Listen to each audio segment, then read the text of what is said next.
All right, have you ever found yourself pausing, wondering if you should use much or many? Yeah, if you have, you are definitely not alone. So today, let's solve this common puzzle once and for all. Okay, let's just jump right in with a classic example. Should you say much confusion or many confusions? It's a super common trip up, but trust me, by the end of this, the answer is going to feel completely obvious. So I want you to think of this whole much versus many thing as a puzzle. And the best part? It has a really simple secret. Seriously, once you see it, you won't be able to unsee it. And your English is going to sound so much more natural right away. Now, here's what's so interesting. The clue to solving this puzzle, it's not actually in the words much or many.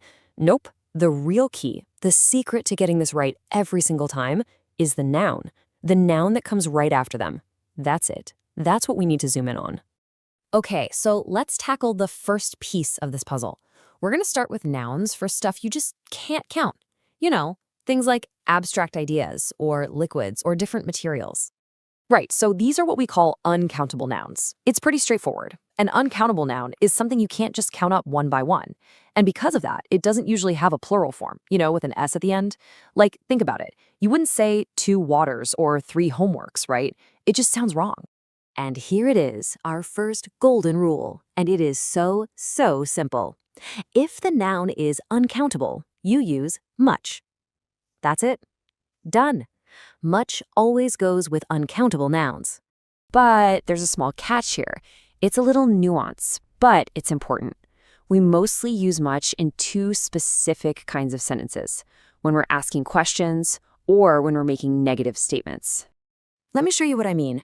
You'd say, I don't have much water. See? That's a negative statement. Or you could ask, do you have much homework? And that's a question.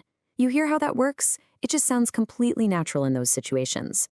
All right, you're doing great. Let's move on to the second half of our puzzle. This is where it all clicks into place. Now we're going to talk about all the things that you can actually count. And surprise, surprise, these are called countable nouns. These are just individual things that you can easily count. And of course, they have a plural form, usually that S at the end. 1 apple, 2 apples. 1 window, a bunch of windows. Simple. So you guessed it, here comes our second golden rule, and it's just as easy as the first one. If the noun is countable, you use many. Many is the word that pairs with countable nouns. Easy peasy. Okay, let's just pause for a second and put this all together. Here's the core difference in a nutshell.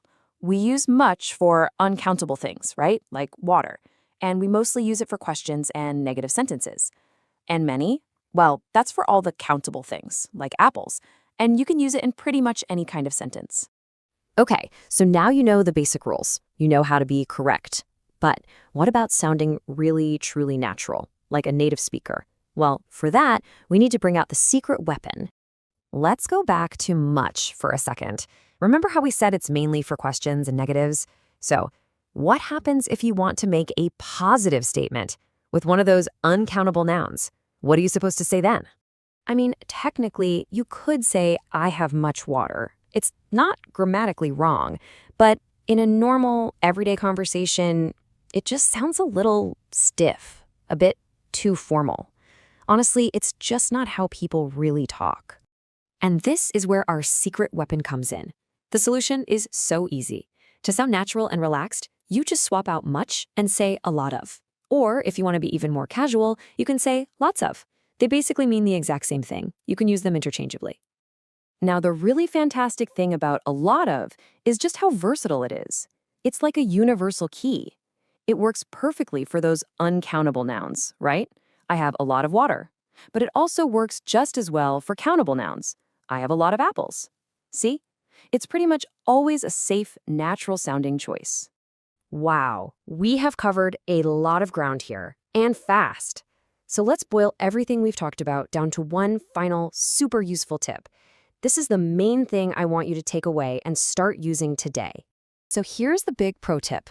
When in doubt, especially in a positive sentence, just go with a lot of. If you're not sure much or many is right, don't even worry about it. Just use a lot of.